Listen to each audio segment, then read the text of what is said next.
शुक्लाम्बरधरं विष्णुं शशिवर्णं चतुर्भुजं प्रसन्नवदनं ध्याये सर्वविघ्नोपशान्तये। ॐ नमः पाणिनिकात्यायन पतञ्जलिभ्यः शब्दविद्यासम्प्रदायकर्तृभ्यः परमऋषिभ्यः नमो महद्भ्यो गुरुमुनिभ्यो गुरुभ्यः। येनाक्षरसमाम्नायमधिगम्य महेश्वरात् कृत्स्नं व्याकरणं प्रोक्तं तस्मै पाणिनये नमः। येन धौता गिरः पुंसां विमलैः शब्दवारिभिः नमश्चाज्ञानजं भिन्नं तस्मै पाणिनये नमः। वाक्यकारं वर्णितिं भाष्यकारं पतञ्जलिं पाणिनिं सूत्रकारं च प्रणतोऽस्मि मुनित्रयम्। मुनित्रयं नमस्कृत्य तदुक्तेः परिभाव्य च वैयाकरणसिद्धान्तकौमुदीयं विरच्यते।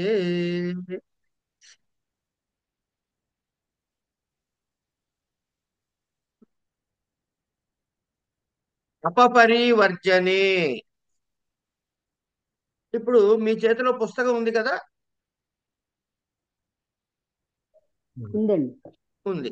ఒక్కసారి ఆ సూత్రాన్ని చూడండి. అంటే ఇది పాఠం చెప్పడంలో ఒక భాగంగా చెబుతున్నాను. ఇవి ఇలాంటివి గమనించుకుంటూ ఉండాలి అని చెప్పడం కోసం.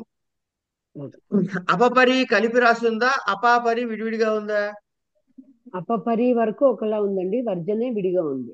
ఒకలా ఉంటాం కాదు, ఒక పదంలా ఉందనండి. ఒక పదం అదండి, అవును, ఒక పదం. ఆ ఇప్పుడు దాన్ని విడగొట్టి చెప్పండి, విడివిడిగా రాసి చెప్పండి. అప మరి దూరంగా వర్జనే. దూరంగా రాస్తే ఎలా రాయాలి? అప పరి దూరం కామ పరి పరి వర్జనే. ఉండండి, ఒక్క నిమిషం అమ్మా. అలివేలు మంగ గారు ఒక్క నిమిషం ఉండండి తల్లి. అరుంధతి గారు, రీకి దీర్ఘం ఇవ్వాలా, రీకి దీర్ఘం ఇవ్వక్కర్లేదా? విడిగా రాసినప్పుడు దీర్ఘం అక్కర్లేదండి. Very good.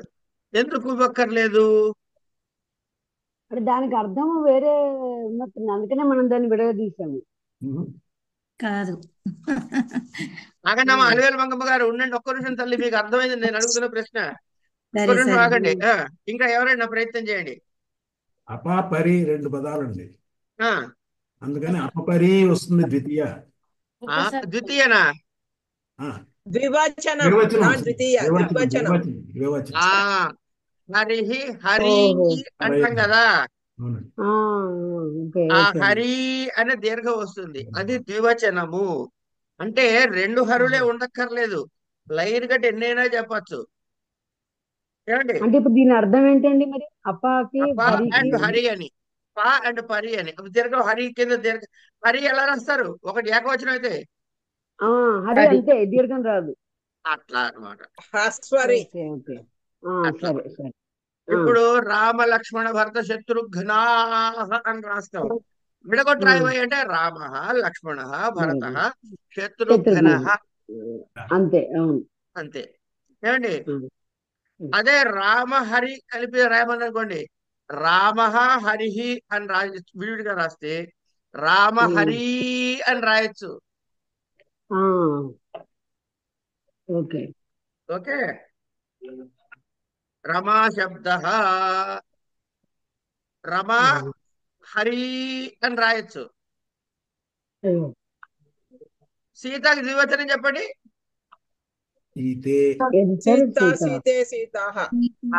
ఇప్పుడు ఊరికే అంటే ఇది ఇది వ్యాకరణ రీత్యా బాగుంటుందా వింటేనే బాగుందా లేదో మనకి కాన్సెప్ట్ అర్థం కావడం కోసం చెప్తున్నా. హరి సీత కలిపి చెప్పాలనుకున్నప్పుడు ఏం చెప్తారు? హరి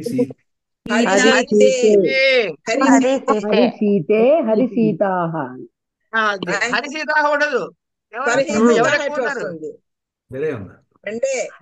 రామ హరి సీత అనండి.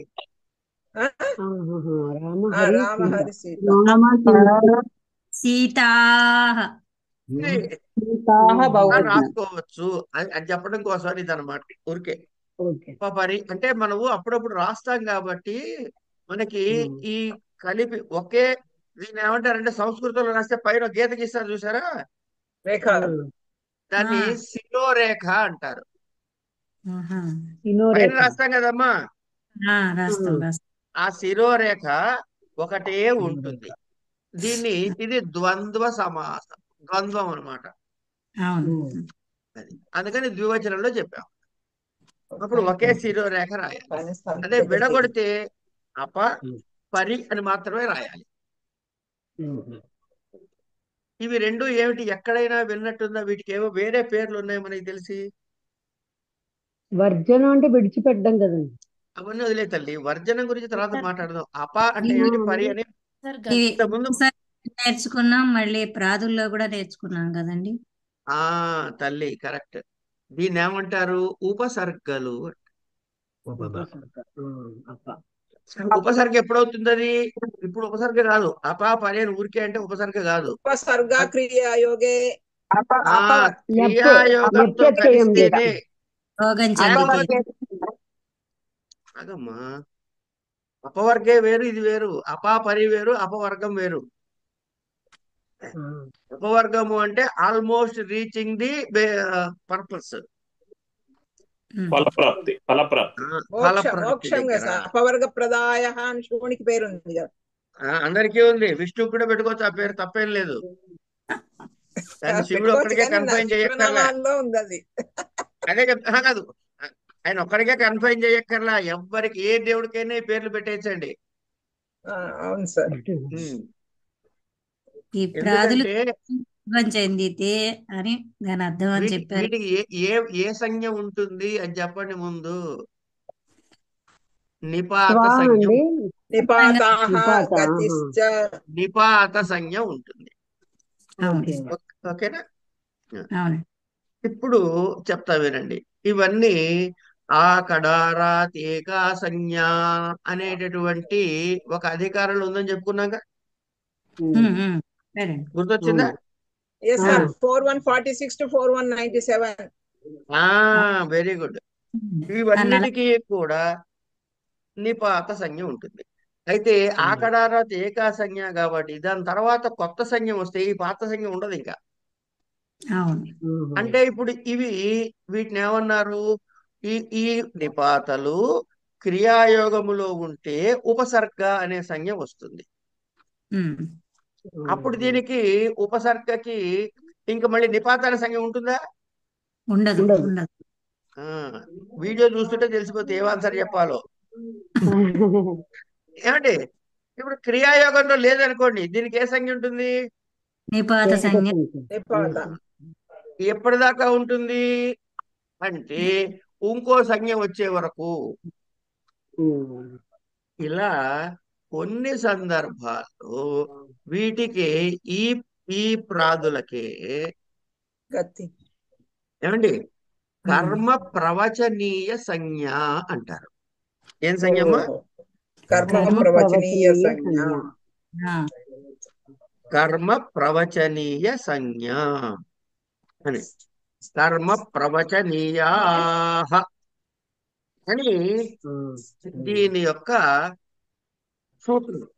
ఇది అధికార సూత్రము అంటాం. దీని సంఖ్య నెంబర్ 1483. అంటే ఈ 1483 సూత్రము తర్వాత చెప్పేవన్నీ 88 సార్. ఇక్కడ 88 ఉంది బుక్ లో. కర్త ప్రవచనీయ అన్నది 1483.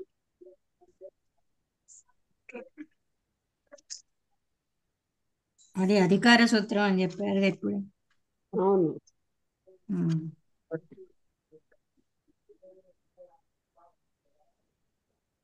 1484 అపపరి వర్జన ఏదో ఉంది ఆ సూత్రం. నేను ఎక్కడి నుంచి వస్తున్నాను? నిపాతాహ దగ్గర నుంచి వస్తున్నాను. అంటే సార్ ఒక నిపాతాహ డౌట్ అండి. తర్వాత ఇప్పుడు సార్ ఇప్పుడు ఉపసర్గాలకు గతి సంజ్ఞ ప్లస్ కర్మ ప్రవచనీయ సంజ్ఞ రెండు వస్తుందా? ఉపసర్గకే గతి సంజ్ఞ కూడా ఉంటుంది, ఎందుకంటే గతి అన్నాడు కాబట్టి. అవును, ఇది కూడా వస్తుందా అని. అదే కదా, అప్పుడు ఉపసర్గ సంజ్ఞ పోతుంది. Okay okay. ఒకటి వస్తే ఒకటి పోతుంది అన్నారుగా.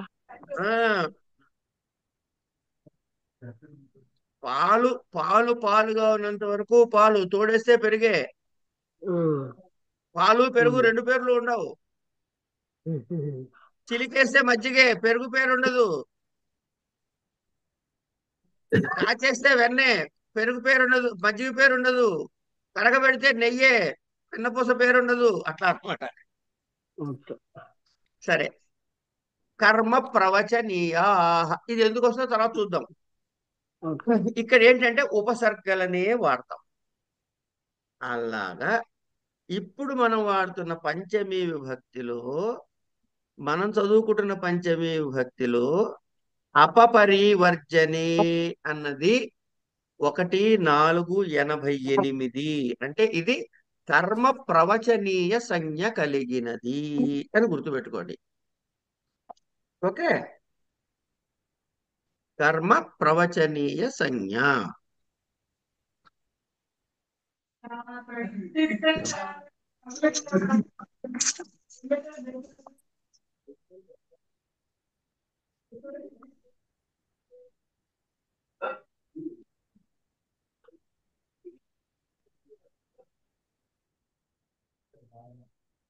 ఇందులో భాగంగా అపపరివర్జనే, దీనికి అనువృత్తిగా కర్మ ప్రవచనీయా అనే సూత్రం వస్తుంది. ఇక ఇది ఏమిటి అంటే వర్జనం. వర్జనే అంటే వర్జనము నందు అని కదా. ఉమ్. అని అవును. వర్జనం అనేటటువంటి ద్యోతకమైనప్పుడు, వర్జనం అనేటటువంటిది ద్యోతకమైనప్పుడు, కనపడ్డప్పుడు ఛాయగా అపా గాని పరి అనే ఈ రెండు శబ్దాలు కి ఏ సంజ్ఞ పోతుంది? నిపాత సంజ్ఞ పోయి కర్మ ప్రవచనీయ సంజ్ఞ వస్తుంది. ఏమండి? కర్మ. అపి త్రిగర్తేభ్య వృష్ట దేవా పరి త్రిగర్తేభ్య వృష్ట దేవ అని రెండు ఉదాహరణలు మనకి ఇచ్చాడు ఇక్కడ. ఎక్కడ సిద్ధాంత కౌముదిలో ఏమిచ్చాడు? ఉదాహరణలు ఏమిచ్చాడు మీకు? ఇవ్వలేదు సార్ ఏది. నేను చెప్తున్నాగా. ఏతౌ వర్జనే కర్మ ప్రవచనీయౌ స్థః అన్నాడు. అంతే ఒకటే. అంటే ఈ రెండిటి వల్ల కర్మ ప్రవచనీయ సంజ్ఞ వస్తుంది అని చెప్పి ఆపాడు. తర్వాత తర్వాత ఆంగ్ మర్యాద వచనే, దాని తర్వాత సూత్రం ఉమ్. చెప్తా వినండి. ఇప్పుడు ఇక్కడ పోనీ చెప్పేసుకుని ముందుకు వెళ్దాం. ఉదాహరణగా ఏం చెబుతాడంటే అపి త్రిగర్తేభ్య వృష్ట దేవ అన్నాడు. అంటే ఇక్కడ ఏమీ లేదండి.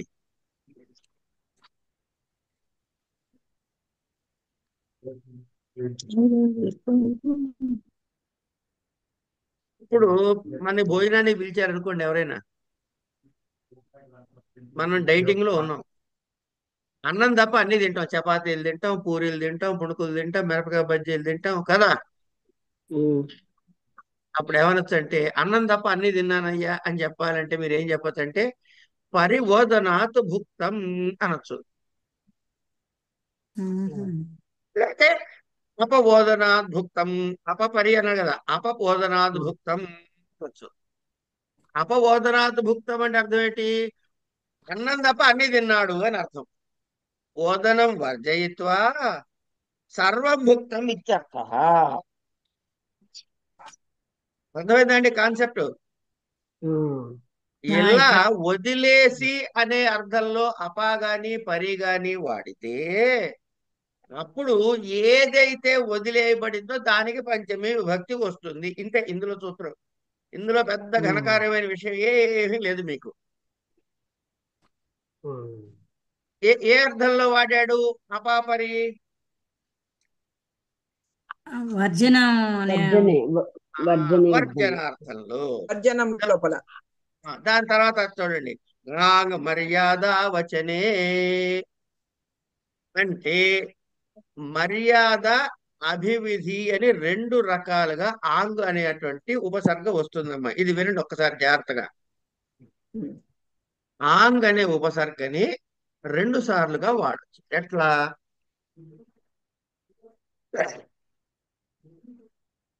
హాస్యముద్రాంతం భారతం అని అన్న అనుకోండి.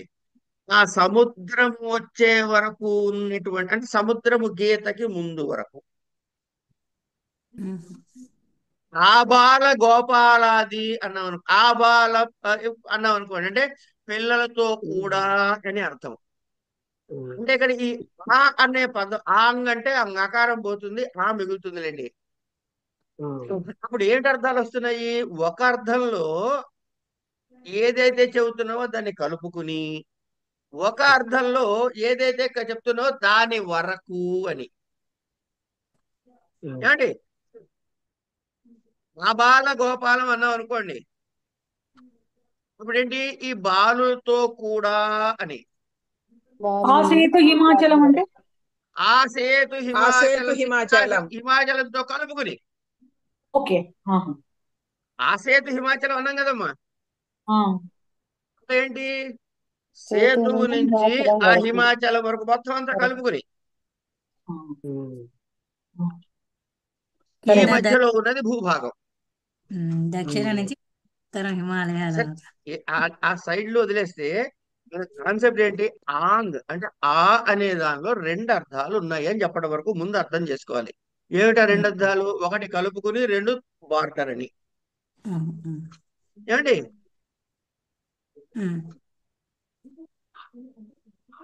ఆ ముక్తే సంసార అన్నాడు అనుకోండి కాసేపు. ముక్తి వచ్చే వరకే సంసారం. ఇప్పుడు ముక్తి కలిసి ఉందా విడిపోయిందా? వదిలేసేయమంటున్నారు. అప్పుడే విడిపోయింది. బార్డర్. విడిపోయింది. అది బార్డర్. విడిపోయింది. అది బార్డర్.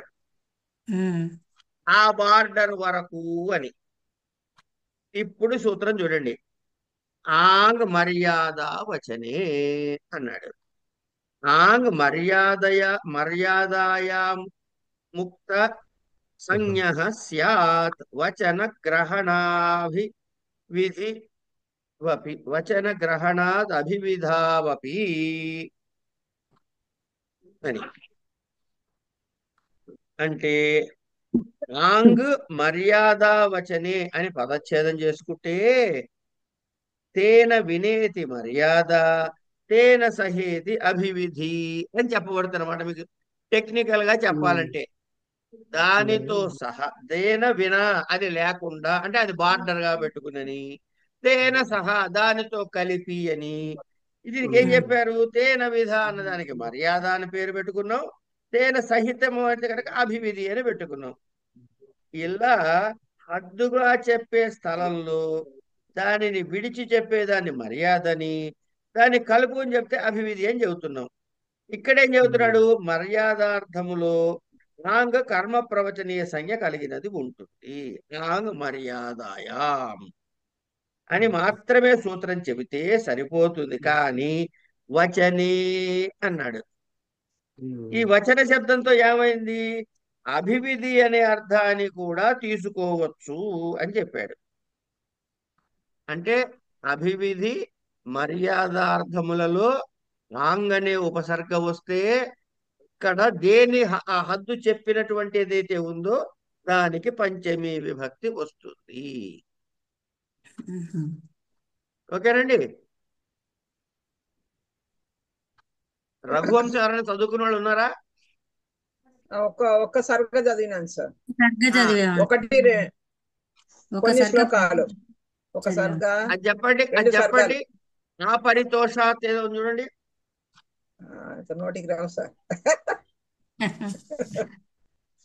4 ఏళ్ళు అయిపోయింది సార్. 4 ఏళ్ళు అయింది చదివి. పర్వాలేదు. అంటే అది ప్రసిద్ధమైన శ్లోకం కదా, ఎవరికైనా తెలిస్తే చెబుతారేమో అని.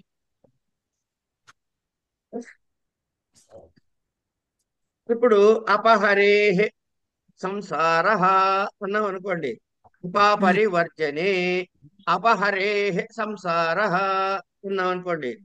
హరిని విడిచిపెడితే సంసారంలో పడి కొట్టుకుంటాం అనమాట. వర్జని అనే అర్థంలో. ఏమండి? అలాగే మీకు ఆ ముక్తే సంసార అన్నాం అనుకోండి. ఈ ఆంగ్ మర్యాద వచనే అనే దానికి తర్వాత పంచమ్యపాంగ్ పరిభి దాని తర్వాత సూత్రం పంచమ్యపాంగ్ పరిభి అని సార్ కింద కింద వృత్తి చదవండి సార్ ఇప్పుడు. ఒక్క డౌట్ అండి. ఇప్పుడు ఉమ్. ఆబాల గోపాలము ఆసేతు హిమాచలంలో పంచమి ఎక్కడ ఉంది? హ, ఒక చెప్తా, ఒక్క నిమిషం వస్తున్నా. అది అక్కడ వేరే మీకు ఆబాల గోపాలం దగ్గర ఆబాల గోపాలముతో కలిపి అని చెప్పాం కదా. అవును. ఇక్కడ దాన్ని విడగొట్టలే మనం.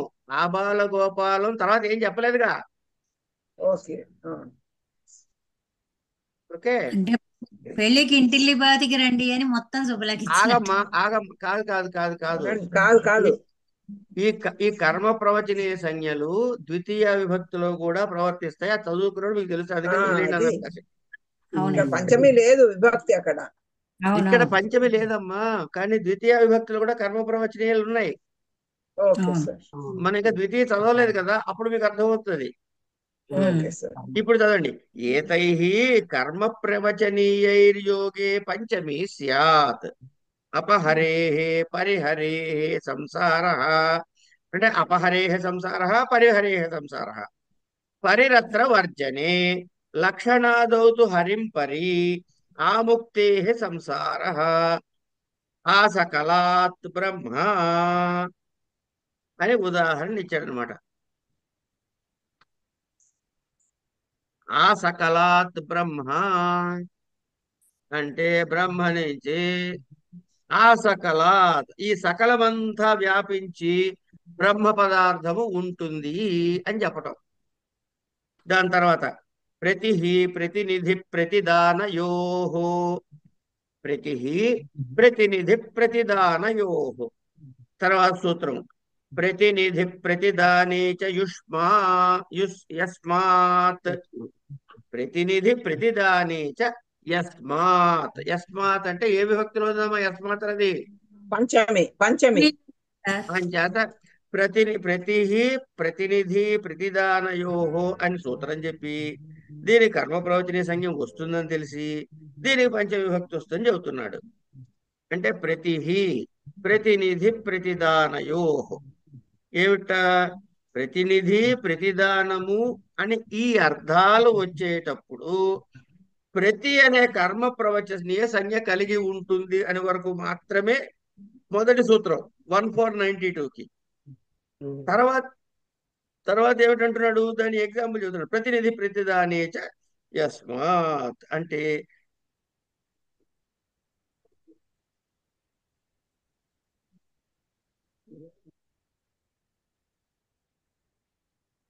అంటే సార్ కర్మ ప్రవచనీయ అంటే అపపరివర్జనే అన్ని చెప్పాలి. ఆంగ్ మర్యాద వచనే పంచమ్యా పరిభి అట్లా కాదు, అన్నిటికీ కర్మ ప్రవచనీయ సంజ్ఞానే వస్తుంది కదా మరి. వస్తుందమ్మా. ఏ కర్మ ప్రవచనీయ అని అన్నారు అనుకోండి, ఆ, కర్మ ప్రవచనీయ అంటే ఏం చెప్పాలి అనేనా మీ డౌట్ ఇప్పుడు అడిగింది నన్ను? ఆ, అది అడిగితే ఏం జవాబు చెప్పాలి? 3 చెప్పాలా, ఒక్కటే చెప్పాలా? ఏది చెప్పొద్దు, ఎందుకంటే ఇంకా మీకు అక్కడ కూడా ఉన్నాయి. Okay sir. కర్మ ప్రవచనీయ అంటే ఇది అధికార సూత్రము. ఓకే. ఏతత్ అధికార ఏషః అధికార సూత్ర లేకపోతే అధికార సూత్రమయం అని చెప్పండి. Okay sir. ఇది ఒక సంజ్ఞ. దేనికి? నిపాతలకి అధికార సంజ్ఞ. కొన్ని నిపాతలకి కొన్ని సందర్భాలలో అధికార వచ్చేటటువంటి సంజ్ఞ. ఇది అధికార సూత్రము. ఇది ఎక్కడ దాకా వస్తుంది? అధిరీశ్వరే అనేటటువంటి ఓకే. వచ్చే సూత్రం వరకు. ఈ ఓకే. సూత్రం పర్యంతము అంటే 1:4:83 దగ్గర ప్రారంభమయ్యి 97 వరకు 97 వరకు ఉండే అన్ని సూత్రాలలో ఉండే అటువంటి చెప్పబడిన సందర్భాలలో ఉండేటటువంటి ఇప్పుడు ఏం చెప్పాడు? అపపరివర్జనే అన్నాడు. ఏమండి? ఇప్పుడు పరి అని దేనికి వాడతాం? ఇట్లా చుట్టూ కలిసి ఉన్నది అంటారు కూడా వాడతాం కదా. అవును అవును. పరితః. పరితః ఏవో ఉన్నాయి కదా.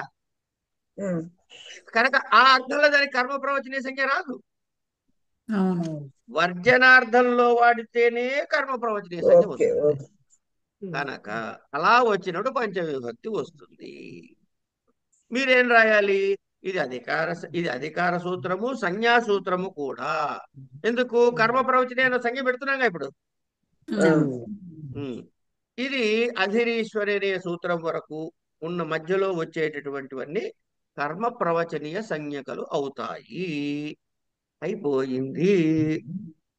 ఇంత రాసేస్తే మీకు 4, 5 మార్కులు వాడు చెప్పిన మర్యాదగా ఇచ్చేస్తాడు మీకు. మీతో గొడవ పెట్టుకోడు. ఏమా? Okay sir. ఆ.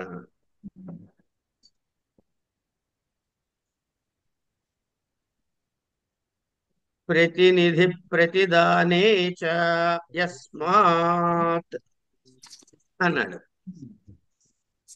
ఏం చెప్తున్నాడు ఇక్కడ? కర్మ ప్రవచనీయోగ్యే పంచమి స్యాత్. ప్రద్యుమ్నః కృష్ణాత్ ప్రతి తిలేభ్యః ప్రతియచ్చతి మాషాన్. అది ప్రతినిధి ప్రతిదానయో అంటే దేనితో సంబంధం కలిగిన ప్రతినిధి ప్రతిదానము అని చెప్పబడుతున్నదో ఆ శబ్దము కంటే కర్మ ప్రవచనీయములలో యోగం ఉన్నప్పుడు, అంటే ఇక్కడ ప్రతి అనే కర్మ ప్రవచనతో యోగం ఉంది కనుక ఉన్నప్పుడు పంచమీ విభక్తి వస్తుంది. ప్రతినిధి అనే అర్థం, ప్రతినిధి అనే అర్థంలో చూడండి ఇక్కడ ప్రద్యుమ్న కృష్ణాత్ ప్రతి అన్నాడు. అంటే ఏమిటి? కృష్ణుడి అంతటి వాడు ప్రద్యుమ్నుడు అని. ప్రద్యుమ్నుడు కృష్ణుడు అంతటి వాడు అని అర్థం. అందుకని ఏమన్నా ఇక్కడ ప్రద్యుమ్న కృష్ణాత్ ప్రతి. ప్రతి అనే దేని అర్థంలో వాడాము? ప్రతినిధి అనే అర్థంలో వాడాము. అలాగే ఇంకోటి ఏమిటి? తిలేభ్య ప్రతియచ్చతి మాషాన్ అన్నాడు. ఏమండి? ప్రతిదానం అంటే ప్రత్యర్పణం, ఆయనకి ఇవ్వటం అన్నమాట. ఏమిచ్చాడు? తిలలకి బదులుగా మాషాలను ఇచ్చాడు ఆయన. అంటే నువ్వుల బదులు మినువులు ఇచ్చాడు. అందుకని అన్నాడు తిలేభ్య ప్రతియచ్చతి మాషాన్ అన్నాడు. దేని బదులు ఇచ్చాడు? తిలల బదులు ఇచ్చాడు. తిలల ప్రతిదానముగా మాషాలు ఇచ్చాడు కనుక మాషాన్ తియచ్చతి తిలేభ్య ప్రతియచ్చతి మాషాన్. పిల్లలకి బదులుగా మాషములను ఇచ్చాడు అని చెప్పడం. తర్వాత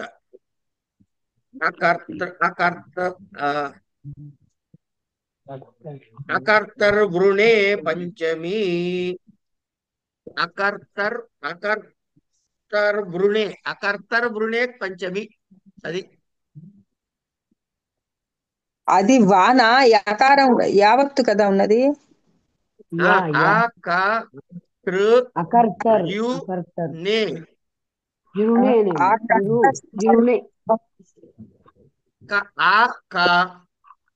తా కింద రావత్తు, రా కింద యావత్తుంది కదా.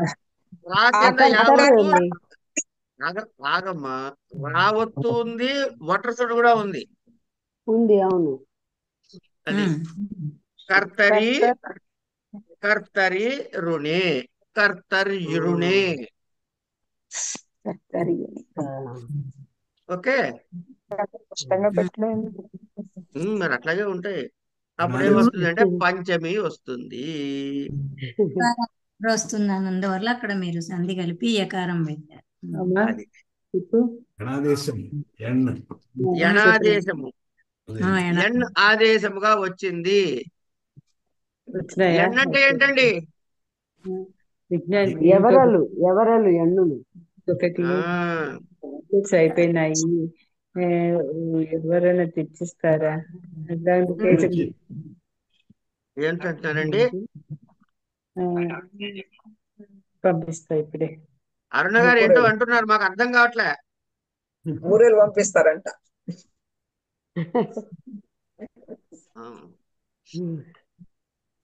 మనం ఎంతమంది ఉన్నాం మరి అని పంపిస్తారా? ఒక్కొక్కరికి 10 చొప్పున. అజీర్ణం అయిపోతుంది సార్. అప్పుడు ర్యాపిడోకి ఇచ్చేయమని చెబుదాం. గ్రూప్ లో అందరు అడ్రస్లు పెట్టి ర్యాపిడోకి ఇచ్చేయమంటే సరే. సరే, కర్తృవర్జితం యద్ రుణం హేతుభూతం తతః పంచమీ స్యాత్ శతాత్ బద్ధః. శతాత్ బద్ధః. ఇందులో అకర్తరి కిం ఎందుకు? శతేన బంధితః అని 2 ఉదాహరణలు ఇచ్చాడు. అంటే ఏమిటో చూద్దాం. అకర్తరి రుణే పంచమి అని పదాలు వివగొట్టట్టయితే హేతవు అని ఒక సూత్రం మనం ఇంతకుముందు చదువుకున్నాం. కర్తృసంజ్ఞ లేని కారణానికి, కర్తృసంజ్ఞ లేకపోతేనే అక్కడ హేతుభూతమైన రుణము ఏదైతే ఉందో దాని వాచక శబ్దము కంటే పంచమి విభక్తి వస్తుంది. శతాత్ బద్ధ అన్నాడు. అంటే వాడు 100 రూపాయలు బాకీ పడ్డాడు అని చెప్పడం అమ్మా. 100 సువర్ణాది బద్ధతో రూపమైన రుణము చేత బంధింపబడ్డాడు. ఇక్కడ దేని వల్ల బంధించబడ్డాడు ఆయన? 100 నాణేలకి బంధించబడ్డాడు. ఈ బంధించడానికి, బంధన క్రియకి కారణం ఏమిటి? బంధన క్రియకి కారణం ఏమిటి? ఈ నూరు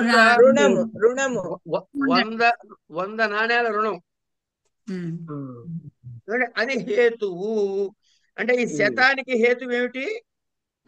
ఉదాహరణ ఇక్కడ ఏంటి? శతమునకు హేతు సంజ్ఞ మాత్రమే ఉంది. ఎందుకు? దేని వలన బంధించబడ్డాడు? 100 బంగారు నాణేల వలన బంధించబడ్డాడు. అంచేత శతేన బంధిత అనే న్యంతమ స్థలమునందు శతమునకు హేతు సంఖ్యతో పాటుగా కర్తృ సంజ్ఞ కూడా ఉండటం చేత ఈ సూత్రం ప్రవర్తించలేదు. ఇక్కడ జరిగింది ఏంటంటే శతాత్, చదవండి, శతాత్ శతాద్బద్ధః. శతాత్ బద్ధః. ఏమండి ఇక్కడ ఏమైంది? బంధింపబడినాడు అన్నాడు. రెండో దానిలో ఏం చెప్తున్నాడు?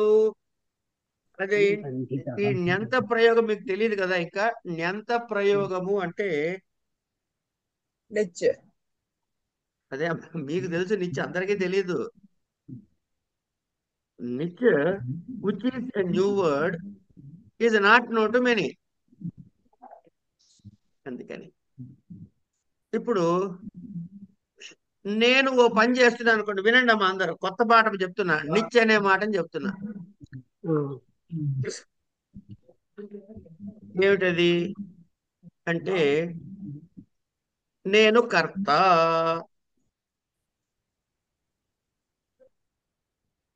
ఏమండి, అహం పాఠం పఠతి, సహ పాఠం పఠతి అని అనుకోండి. వాడు పాఠము చదువుతున్నాడు. దివ్య పక్కనున్న పిల్లాడి పేరేంటి? శ్రీరామ సమన్వయ గురువు గారు. వాడిని ఒకసారి మొహం చూపించమను. పిలుస్తాను గురు.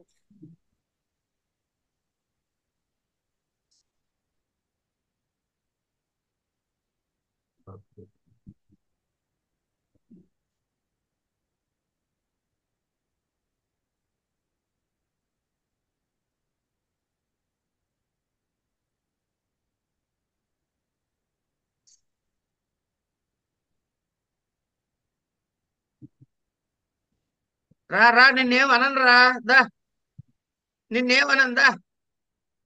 ఏం తింటున్నావు? అబ్బో ఇంకోటి కూడా వచ్చింది. నీ పేరేంటి? నా పేరు ఆ శ్రీరామ సమన్వయ్. శ్రీరామ సమన్వయ్. దివ్య పాఠం పఠతి అన్నాం అనుకోండి. ఉంటావరే, ఎడుకోకు. నీ పేరు చెప్పే తల్లి. శ్రీయోగ్య. శ్రీయోగ్య. శ్రీయోగ్య. అయితే దివ్య పాఠం పఠతి అంటే అర్థం ఏంటండి? దివ్య పాఠమును దివ్యం చదువుతున్నది. పాఠం దివ్య చదువుతున్నది. పాఠం చదువుతున్నది. మీ పేరేంటే శ్రీ యోగ్యానా? శ్రీ యోగ్య. దివ్య పాఠం పాఠయతి అన్నాం అనుకోండి, దివ్య చదివిస్తున్నది. పాఠాన్ని చదివిపిస్తున్నది. ఆ శ్రీ యోగ్యకి చదివిస్తోంది అని అర్థం చేసుకుందాం. ఇప్పుడు ఉమ్, ఉమ్, ఈ పఠతికి పాఠయతికి తేడా తెలిసిందా? నిత్య పాఠయతి థ్యాంక్ యూ. చదివిస్తుంది. వీళ్ళ పాఠం చెప్పడానికి హెల్ప్ చదువుతోంది, చేసావు. చదువుతున్నది. ఆడుకో ఆడుకో పో. ఇంకా పాఠతి పాఠయతి. పఠతికి పాఠయతికి తేడా తెలిసిందా? మనం ఈ చేస్తే రెండోది నిత్య ప్రయోజనం అంటారు. ఇంకోళ్ళ చేత చేయిస్తున్నాము. ఆ పఠతి పాఠయతి గచ్చతి గమయతి ఇట్లా వస్తాయి. ఏమండి? పశ్యతి దర్శయతి. ఉమ్. పశ్యయతి అనకండి దృశు ధాతువు కాబట్టి దర్శనం. సరదాగా ఒక సందర్భం వచ్చినప్పుడు 2-3 మాటలు కొత్తగా చెప్పుకోవాలని మా గురువు గారు చెప్తూ ఉంటారు. అవునండి. అందుకని పాఠయతి దర్శయతి గమయతి. ఏమండి? ఇట్లా వచ్చేదాన్ని నిత్య ప్రయోగము అంటారు. ఇగో ఆ నిత్య ప్రయోగం వచ్చినప్పుడు ఎవరి గురించి చదువుతున్నాము? వేరే వాళ్ళ గురించి చదువుతున్నాం. అవునా కదా? అది తలుపేసి టీవీ తగ్గించి. దివ్య పఠతి అంటే ఇక్కడ ఎవరు చదువుతున్నది? దివ్య దివ్య. దివ్య చదువుతుంది. దివ్య పాఠయతి అంటే దివ్య చదువుతుందా? వేరే ఎవరైనా చదువుతున్నారా? వేరే వాళ్ళని వేరే వాళ్ళు చదివిస్తుంది. చదివిస్తుంది. కనుక ఇక్కడ కర్త గురించి చెప్పట్లేగా రెఫరెన్స్. లేదు. క్రియ జరుగుతుంది. పాఠయతి ఎవరినో వేరే వాళ్ళని, చదువుతున్న వాళ్ళు ఎవరు? వేరే వాళ్ళు. వేరే వాళ్ళ. ఈవిడెవరు? ఈవిడ ఈ దివ్య గారు మనకి వాళ్ళని ప్రేరేపిస్తోంది. అంటే ప్రయోజకకర్త. కానీ ప్రయోజకర్త ఎవరు? ఆ స్త్రీ యోగ్యానో ఇతరు ఇంకోళ్ళు ఎవరో నేను ప్రయోజకర్త. అది ఫలం పొందిన వాళ్ళు. ఫలం ఫలం పొందిన వాడు. కనుక వాళ్ళ గురించి. కానీ ఇప్పుడు కర్త ఇక్కడ మనకి కనబడుతున్న కర్త గురించి రెఫరెన్స్ ఉందా లేదా? ఈ నిత్య ప్రయోజనంలో వచ్చినప్పుడు బంధిత అన్నప్పుడు లేదు. కనుక లేదు. అక్కడ చెప్పండి.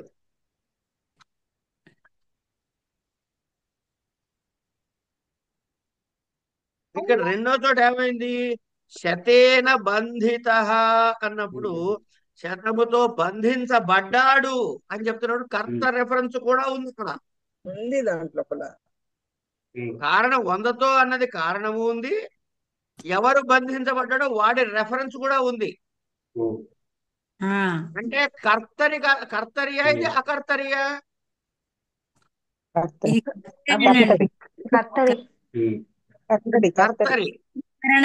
తృతీయ అని చెప్పారు కదండి. కర్తరి. కనుక కర్త రెఫరెన్స్ ఉంది కాబట్టి ఇది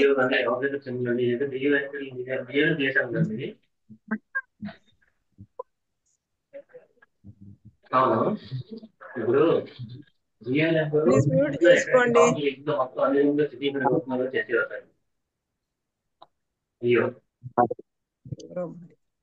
థ్యాంక్స్ అమ్మా.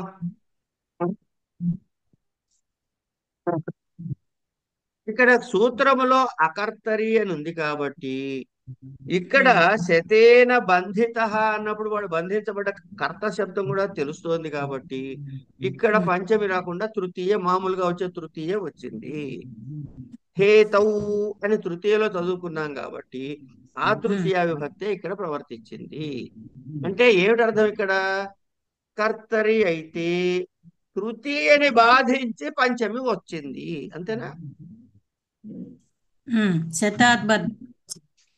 ఇప్పుడు శతాత్బద్ధ ఇక్కడ ఉన్న దగ్గర మామూలుగా హేతవు అనే సూత్రం ప్రకారం ఏ విభక్తి రావాలి? శతేన బంధిత 3 తృతీయ రావాలి. మనం చదువుకున్నాం హేతవు అనే సూత్రం. మళ్ళీ ఒకసారి చదువుకోండి కావాలంటే.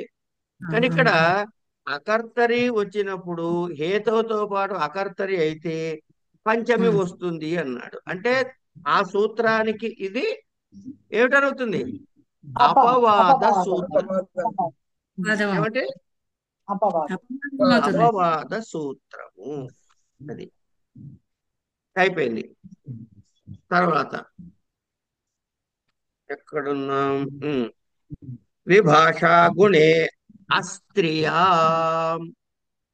విభాషా గుణే స్త్రియా. గుణే హేతావ స్త్రీలింగే. గుణే హేతౌ స్త్రీలింగే పంచమి వా స్యాత్ వస్తున్నాం. అంటే జాడ్యా జాడ్యేనా వా బద్ధః.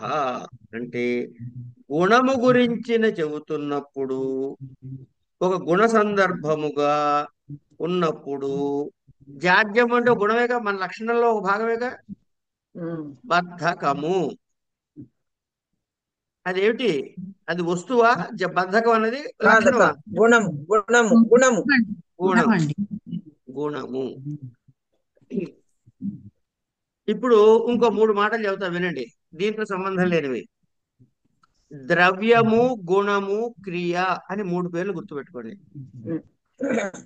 వస్తువుకి ద్రవ్యము అంటారు. ఈ ద్రవ్యాలకు ఉండే లక్షణాల్ని గుణములు అంటారు. ఇప్పుడు ఈ పెన్ను ద్రవ్యము. ఈ పెన్ను ఎర్ర రంగులో ఉందనుకోండి, ఈ ఎరుపు అన్నది దాని గుణము. ఇది రాస్తుంది, ఇది క్రియ. ఇట్లా సరే. ఇలా గుణే అయ్యి స్త్రియాం అంటే స్త్రీవాచక శబ్దం కాకూడదు. అప్పుడు ఏమవుతుంది? గుణము కారణముగా అయ్యి. అంటే ఈ హేతవుతుందే కంటిన్యూ చేస్తున్నామా మనం ఇక్కడ. హేతవు అనేటటువంటి తృతీయ రావాల్సిన స్థానములో విభాష. విభాష అంటే ఆల్టర్నేట్ అని. నవేతి విభాష. నవేతి నా కాదు, నవేతి విభాష. నవేతి విభాష. న వా ఇతి విభాష. నిషేధం గాని సంకల్పం గాని అదే వికల్పం గాని. నవేతి విభాష. ఓకే, బాగా చెప్పారు. కనుక పంచమి వా స్యాత్ అంటే మామూలుగా అయితే ఏమొస్తుంది? పంచమి గురించి చెప్పబోతే తృతీయ వస్తుంది.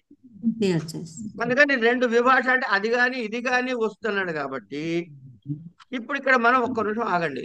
దీని ముందు సూత్రం ఏం చెప్పాడు? దీని ముందు సూత్రం ఏం చెప్పాడమ్మా అంటే ఉండండి. నేను నాకు ఒక అవకాశం అండి ప్లీజ్. అకర్తృ పంచమి అన్నాడు. అంటే అకర్తృ శబ్దం అయినప్పుడు పంచమి మాత్రమే వస్తున్నాడు. అక్కడ తృతీయ రాదు. ఇంకా మామూలుగా అయితే తృతీయ వస్తుంది, కానీ ఈ అకర్తరి అన్న చెప్పడం ద్వారా ఆ రుణే అయినప్పుడు పంచమి వస్తుంటే తృతీయ రాదు అని చెప్పాడు ఖచ్చితంగా. కనుక అక్కడ విభాష లేదు. ఇక్కడ ఏమంటున్నాడు? విభాష గుణే అస్త్రియా అన్నాడు. కనుక తృతీయ హేతవు అనే సూత్రం ద్వారా వచ్చేటటువంటి తృతీయ వస్తుంది.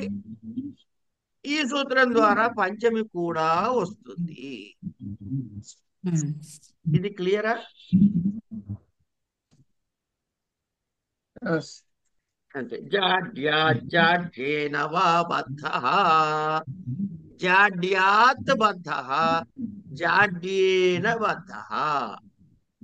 జాడ్యం అన్నది ఏం లింగము? నపుంసకలింగం. నపుంసకలింగం అంటే స్త్రీలింగమా? అస్త్రియ. ఇది గుణమా ద్రవ్యమా కర్మ క్రియనా? కనుక సరిపోయింది కదా. సరిపోయింది. అస్త్రియాం సరిపోయింది. కారణం ఏమిటి? వీడు బద్ధకం ఎందుకు వచ్చింది? బద్ధుడు దేని వల్ల బంధించ కూర్చున్నాడు బద్ధకంగా? జాడ్యం చేత. జాడ్యేన బద్ధః పంచమీ విభక్తిలో చెప్పుకున్న వా అన్నాడు కాబట్టి జాడ్యాత్ బద్ధ రెండు వస్తాయి. ఓకేనండి. ఇందులో గుణే కిం, గుణం అని ఎందుకు చెప్పాలి? ధనేన కులం, స్త్రియాం కిం. ధనేన, ఈ ధనము అనేది ఏమిటవుతుంది? ఇప్పుడు నేను చెప్పిన మూడిట్లో ద్రవ్య గుణ దాని తృతీయ నేను అడిగిన ప్రశ్న వినండి, తర్వాత చెప్పండి.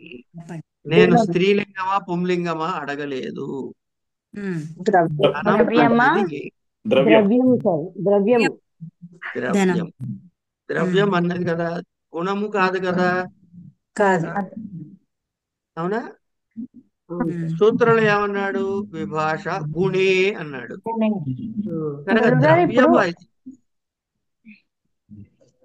ద్రవ్యము అంటే వస్తువు అన్నారు కదండి, అంటే అందులోకి వస్తుందండి ఇది కూడా, డబ్బులు అనేది కదా. అది ధనము అనేది వస్తువే కదండి. సరే సరే గురు. 100 రూపాయలు అనేది వస్తువే కదమ్మా. బంగారు నాణ్యం అన్నాం అనుకోండి, అది వస్తువే.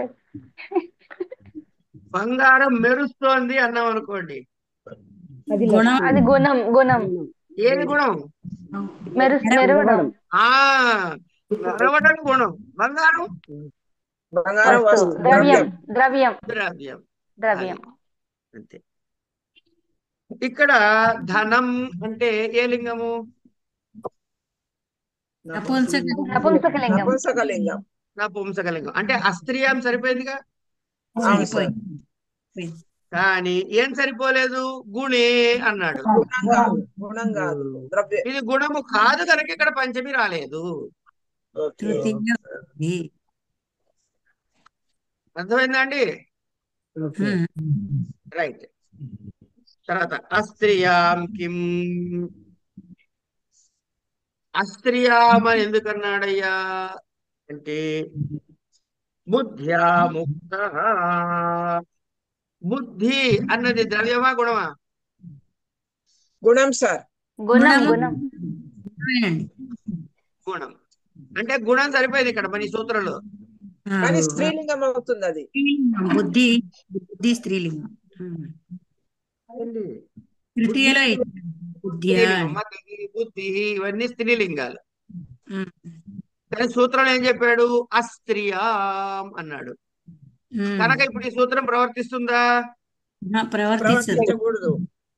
కనుక ఏం రావాలి? తృతీయ. యథాతథంగా హేతువుకి వచ్చే తృతీయ వస్తుంది. అయిపోయింది. విభాషేతి యోగ విభాగాద్ అగుణే స్త్రియాంచ క్వచిత్.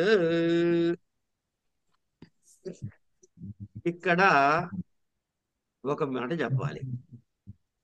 ఈ సూత్రం ఒకసారి చదవండి.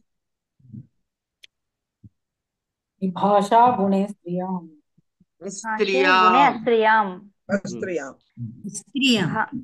విభాషే గుణే అస్త్రియాం. దీన్ని ఆగండి. సూత్రం ఏది? చదవండి ఒకసారి. విభాషా గుణే స్త్రియాం అంటే ఆ మొత్తం కలిపి సూత్రం కదా. ఆ మొత్తం కలిపి సూత్రం కదా. ఇందులో ఆ సూత్రాన్ని ఎక్కడో చోట సగానికి తీసేసి అంటే విరగొడితే అంటే 2 ముక్కలు చేస్తే అర్థమైందండి?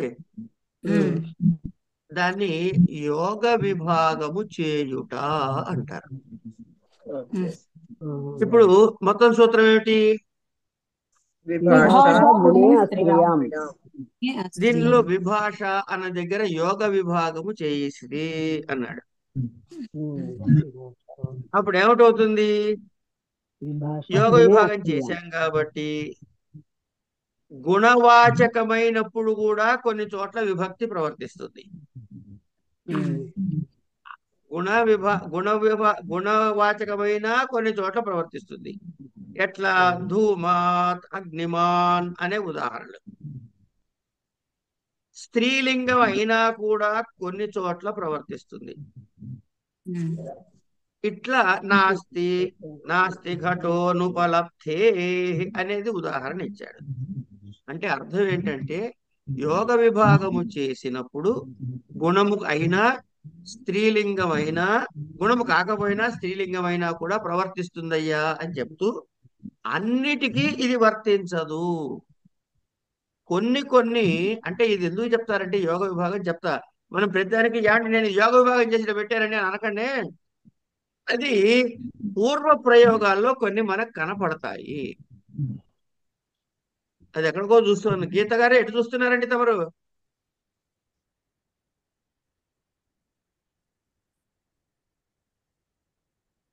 మనవాడు ఇక్కడ ఏదో అరుస్తున్నాడు, చెప్తున్నాడు. అదా సరే, వచ్చేసారా వీళ్ళు? సరే,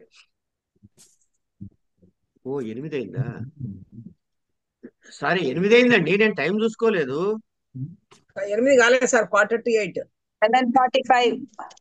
రైట్ రైట్ రైట్ రైట్ కానివ్వండి. ఈ రెండు కానిచ్చేసేది. అదే కాసేపు చెప్పేసుకుందానండి. తర్వాత ఏమంటున్నాడు?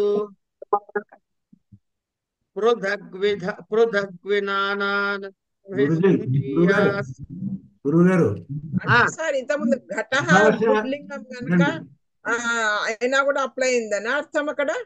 అవునండి.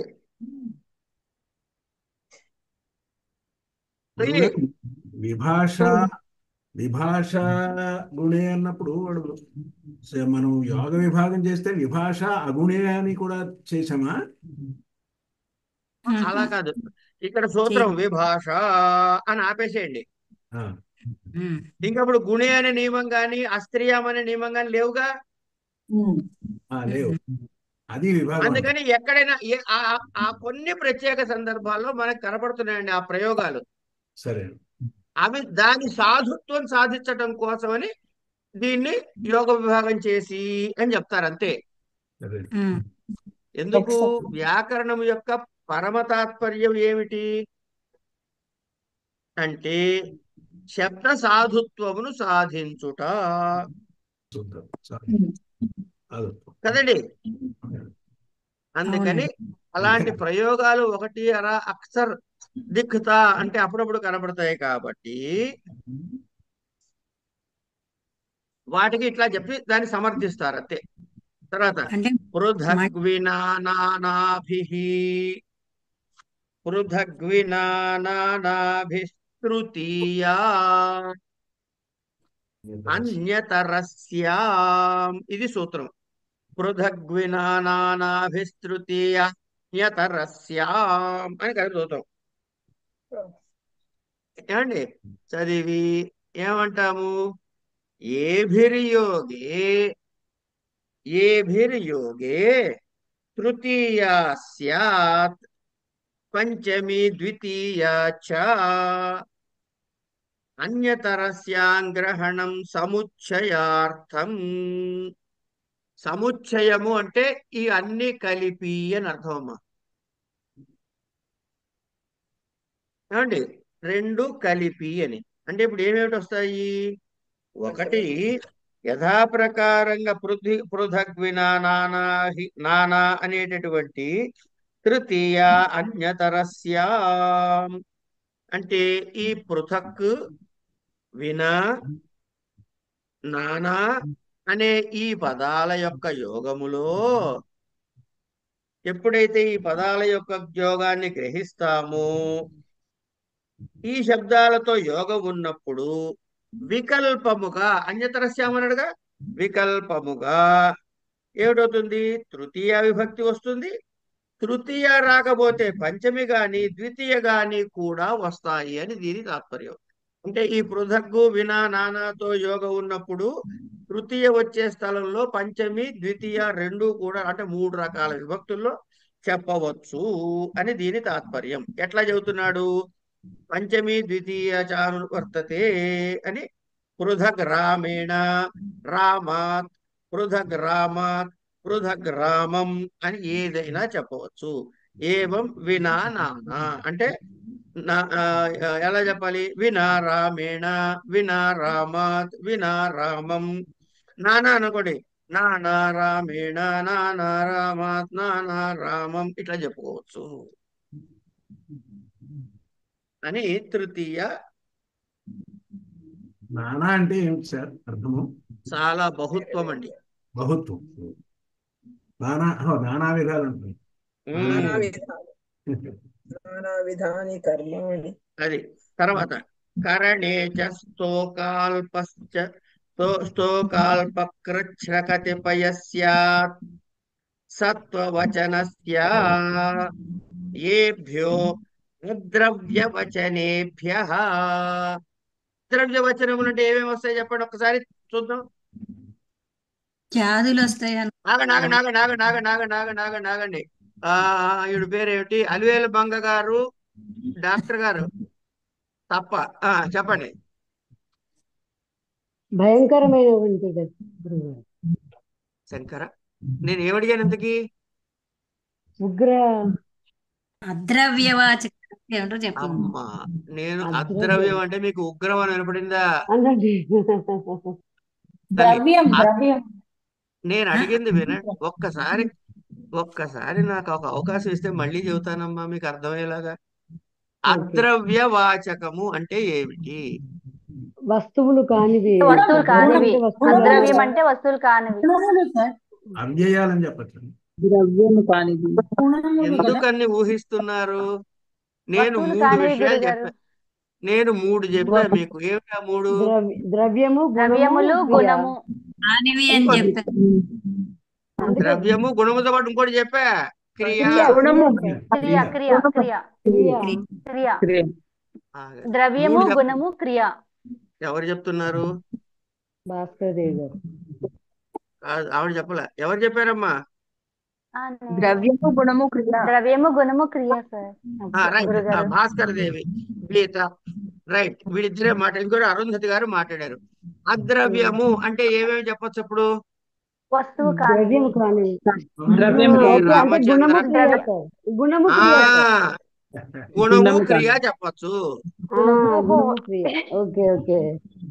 అవునవును, కొట్టేసుకున్నారా మనకి నెత్తి? ఆ పెట్టుకుంటే వ్యతిరేకం అనుకున్నాం కదా, అది అలా కాకుండా అనుకున్నామండి. అగుణము అంటే ఏమేం చెప్పచ్చు? ద్రవ్యము ద్రవ్య క్రియ. క్రియ. ద్రవ్యము క్రియ. ద్రవ్యము క్రియ. క్రియ అంటే ఏమేం చెప్పచ్చు? ద్రవ్యము గుణము అక్రియ. అంటే 3 2 చెప్పి ఒకటి వదిలేసి తెలుసుకుంటే ఏది వదిలేయాలో అది దానికి ఆ ఆ పెట్టాలి. పెట్టాలి. ఓ, ఇప్పుడు మీరు ఊరకూడదు, ఆ అని నోరు వెళ్ళబెట్టాలి. ఆ కదా. ఆ ఆ కాదు. అని. ప్లస్. సరే, ఇట్లా వచ్చినప్పుడు ఏభ్యో ద్రవ్యవచనే తరవి క్రియా పంచమస్తః. అది చదవండి, పైకి చదవండి. ఏభిర్యోగే తృతీయ స్యాత్ పంచమి ఇది చెప్తున్నాం మనం. పృథక్ చదువుతున్నా నేను, సారీ. ఏభ్యః ఏభ్యో ద్రవ్యవచనేభ్యః ద్రవ్యవచనేభ్యః కరణే తృతీయ పంచమ్యో స్తః స్తోకేన స్తోకాత్వా ముక్తః. ద్రవ్యేతు స్తోకేన విషేణ హతః. అతః అతః. స్తోకేన విషేణ. ఏభ్యః ఏభ్యః. పంచమి గాని తృతీయ గాని వస్తుంది. స్తోకేన, స్తోకాత్ వా ముక్తః. వా ముక్తః. స్తోకము అంటే చాలా కొద్ది ప్రయత్నము అనడమ్మా. వాడు దేని వల్ల పొందాడు? చాలా చిన్న ప్రయత్నం చేస్తే పొందేశాడు. అంటే ఏంటి? మనం కష్టపడి చిన్న చిట్టీలు రాసుకుని పరీక్ష వెళ్ళిపోతే పాస్ అయిపోతాం.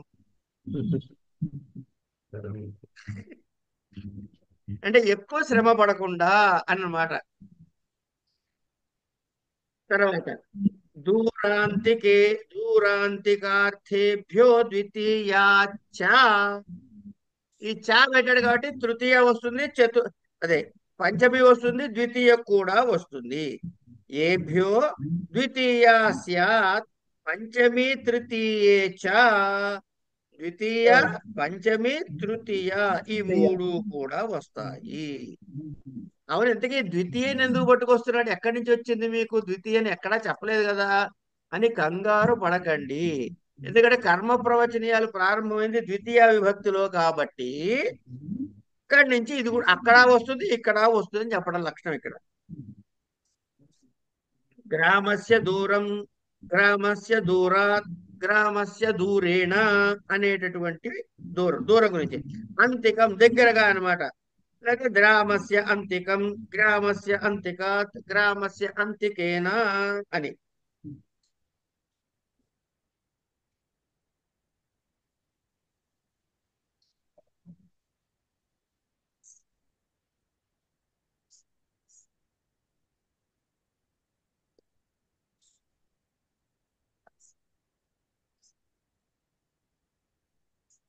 ఈ విధంబుగా పంచమీ విభక్తిని సమాప్తము చేసుకుంటిమి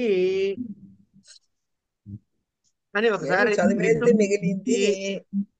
ఇవేం అర్థం కాలేదండి, ఇవేం అర్థం కాలేదండి మాకు అని అనుకుంటూ, ఇది ఎందుకు చదువుతున్నాం అని కూడా అనుకుంటూ, తప్పదరా భగవంతుడా అనుకుంటూ చదవండి. ఎక్కడ తలనొప్పినా దేవుడా అనుకుంటూ చదవండి. చదివితే వద్దన్నా వస్తాయి. మీకు ఇవాళ బాగా లేట్ చేశాను, ఏమనుకోకండి. ఏం పర్లేదు సార్.